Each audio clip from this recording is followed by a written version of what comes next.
ஆண்டுதோறும் first Sunday அன்று கிரியாஸில் நாம் வாங்கும் அனைத்து பொருட்களுக்கும் எக்ஸைட்டிங் ஆஃபர்ஸ் அண்ட் கிஃப்ட்ஸ். இபிஎஸ்க்கு எதிராக போர்க்கொடி தூக்கின எம்எல்ஏக்களினுடைய மன்னிப்பு கடிதம் ஏற்கப்பட்டிருக்கு. 21 எம்எல்ஏக்கள் மேல எந்த நடவடிக்கையும் எடுக்க வேணாம். முன்னாடி நான் அவங்கள தகுதி நீக்க நடவடிக்கை எடுக்கணும், கட்சி தாவல் அடிப்படையில் நடவடிக்கை எடுக்கணும் அப்படின்லாம் கடிதம் கொடுத்திருந்தாரு இபிஎஸ் அவர்கள். ஆனா அந்த கடிதத்தை ஏற்க வேணாம், நான் அவங்க எல்லாரையுமே அவங்க மன்னிப்பு கடிதம் கொடுத்துட்டாங்க, அவங்க மேல எந்த நடவடிக்கையும் வேணான்னு சொல்லி திரும்பவும் இபிஎஸ் தரப்புல இருந்து சபாநாயகருக்கு கடிதம் கொடுக்கப்பட்டுச்சு. அதாவது ரெண்டாவதா கொடுக்கப்பட்ட கடிதத்தை ஏற்றுக்கிட்டதா சபாநாயகர் சொல்லியிருக்காரு. மீதம் இருக்கக்கூடிய 4 எம்எல்ஏக்கள் மேல நடவடிக்கை தொடங்கி இருக்கு. அதாவது ராஜினாமா செஞ்சிருக்கக்கூடிய அந்த 4 எம்எல்ஏக்கள் மேல நடவடிக்கை தொடங்கி இருக்கு அப்படிங்கிறதையும் சொல்லியிருக்காங்க. 25ல 21 பேர் மேல எந்த நடவடிக்கையும் இல்லை. ஆனா ராஜினாமா செஞ்சு தாவேகாவில் இணைஞ்சிருக்கக்கூடிய அவங்க மேல இப்ப நடவடிக்கை தொடங்கி இருக்கு. அது என்ன மாதிரியான நடவடிக்கை அப்படிங்கறதெல்லாம் இனிமேதான் தெரிய வரும் அப்படிங்கிறதையும் நாம புரிஞ்சுக்கிறோம். வாக்கெடுப்புல ஆதரவளிச்ச அதிமுகவினரை நான் மன்னிச்சிட்டோம், கட்சி சார்பா அவங்களுடைய மன்னிப்பு கடிதம் ஏற்கப்பட்டதுன்னு இபிஎஸ் சொன்னதுனால இபிஎஸ் தரப்புல இருந்து கொடுக்கப்பட்ட கடிதமும் இப்ப ஏற்கப்பட்டிருக்கு.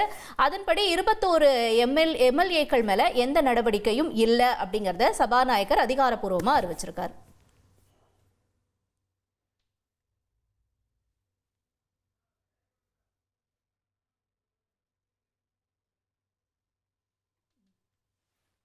இதில் குறிப்பாக சிவிஎஸ், எஸ்பி வேலுமணி, அப்புறம் சி விஜயபாஸ்கர் இவங்களுடைய மன்னிப்பு கடிதங்கள்லாம் கூட ஏற்கப்பட்டிருக்கு அப்படிங்கிறதையும் நம்ம புரிஞ்சுக்கிறோம். ஆனால் அதே நேரத்தில் 25 எம்எல்ஏக்கள் மேலே தானே அவர் கடிதம் கொடுத்தாரு, அப்போ ஏன் 21 எம்எல்ஏக்களினுடைய மன்னிப்பு கடிதம் மட்டும் ஏற்கப்பட்டிருக்கு அப்படிங்கிற விளக்கத்தையும் கொடுத்திருந்தாரு சபாநாயகர்.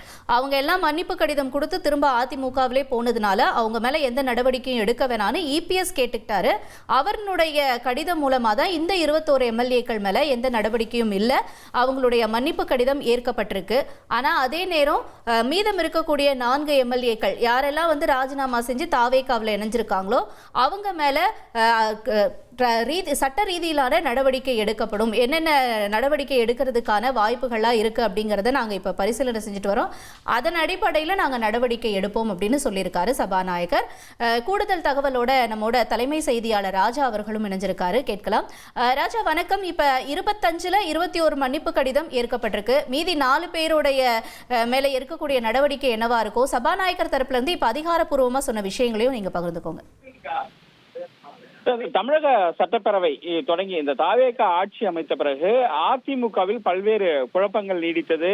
சி.வி. சண்முகம் தரப்பு எடப்பாடி பழனிசாமிக்கு எதிராக போர்க்கொடி தூக்கினர். மாறி மாறி சட்டப்பேரவை சபாநாயகர் திரு ஜே.சி.டி. பிரபாகரிடம் கடிதங்கள் கொடுத்தனர். எங்கள் தரப்பு தான் சபாநாயகர், அவர்கள் எங்கள் தரப்பு தான் கொறடா என்று சபாநாயகரிடம் மாற்றி மாற்றி கடிதம் கொடுத்தனர். இந்த நிலையில் தற்பொழுது சபாநாயகர் தன்னுடைய நிலைப்பாட்டை அறிவித்துள்ளார்.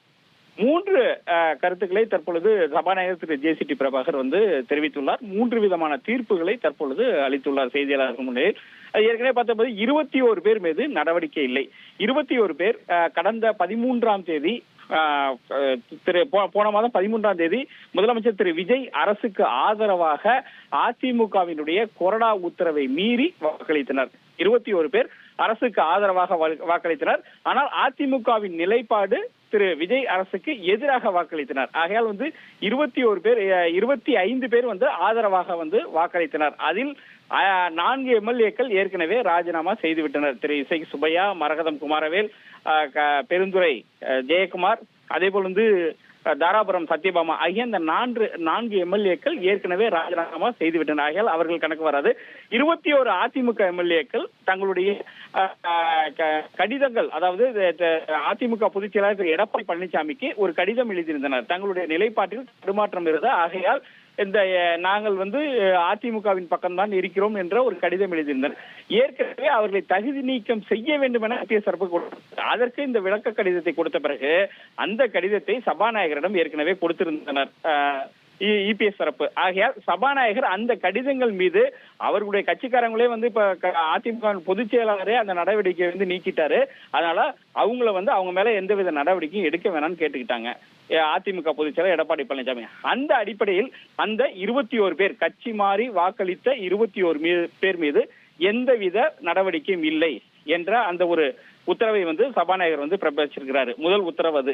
ரெண்டாவது, ஏற்கனவே 4 எம்எல்ஏக்கள் ரிசைன் பண்ணிட்டு போயிட்டாங்க.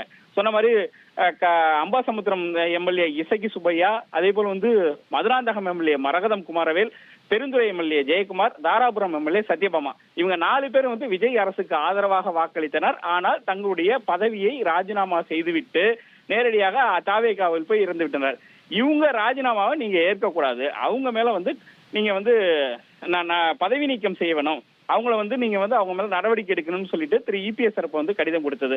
அந்த நடவடிக்கை மீது தற்பொழுது நடவடிக்கை தொடங்கிவிட்டது என்ற ஒரு அறிவிப்பை, அந்த 4 பேருக்கு வந்து பதவி நீக்கம் செய்வது தொடர்பான நடவடிக்கை தொடங்கிவிட்டது என்று சபாநாயகர் தற்போது தெரிவித்தார். இந்த நடவடிக்கை நம்ம உத்துநோக்கம் இன்னும் நம்ம கடந்த காலங்களில் நம்ம பார்க்கும்போது இந்த நடவடிக்கை 5 ஆண்டுகள் கூட சபாநாயகர் என்னுடைய பரிசீலனையில் உள்ளது, நடவடிக்கை இப்போதைக்கு நான் என்னோட பரிசீலனை எடுக்கிறேன்னு சொல்லிட்டு கூட சபாநாயகர் வந்து அமைதியா இருக்கலாம். ஏன்னா கடந்த ஆட்சியில வந்து 2021-26 அந்த ஆட்சியில வந்து 11 எம்எல்ஏக்கள் ஓபிஎஸ்க்கு ஆதரவாக வாக்களிச்சாங்க.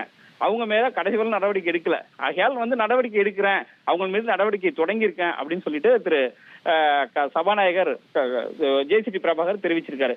3வது அதிமுகவினுடைய கொறடா யார் என்பது தொடர்பாக ஒரு பிரச்சனை உள்ளது. அதுக்கு ஒரு கடிதம் கொடுத்திருந்தது. திரு விஜயபாஸ்கரை கொறடாவாக எஸ்பி வேலுமணி தரப்பும், திரு அக்ரி கிருஷ்ணமூர்த்தியை கொறடாவாக அதிமுக பொதுச் செயலாளர் திரு எடப்பாடி பழனிசாமி தரப்பும் வந்து ஒரு கடிதம் கொடுத்திருந்தாங்க. அந்த கடிதத்தின் மீது உரிய நடவடிக்கை விரைவில் எடுக்கப்படும். ஏன்னா 18ஆம் தேதி வந்து சட்டப்பேரவை கூட்டத்தொடர் தொடங்குது ஆளுநர் உரையோட. ஆகையால் அதுக்குள்ள அவர் எடுக்கிறதுக்கான வாய்ப்பு இருக்கு, அது வந்து விரைவில் எடுக்கப்படும் சொல்லியிருக்காரு. சோ அதிமுகவினுடைய அந்த 3 கோரிக்கைகளுக்கு தற்பொழுது சபாநாயகர் திரு ஜேசிடி பிரபாகர் ஒரு முற்றுப்புள்ளி வைத்துள்ளார் அப்படின்னு நம்ம புரிஞ்சுக்கலாம். மாதந்தோறும் ஃபர்ஸ்ட் சண்டே அன்று கிரியாஸில் நாம் வாங்கும் அனைத்து பொருட்களுக்கும் எக்ஸைட்டிங் ஆஃபர்ஸ் அண்ட் கிஃப்ட்ஸ்.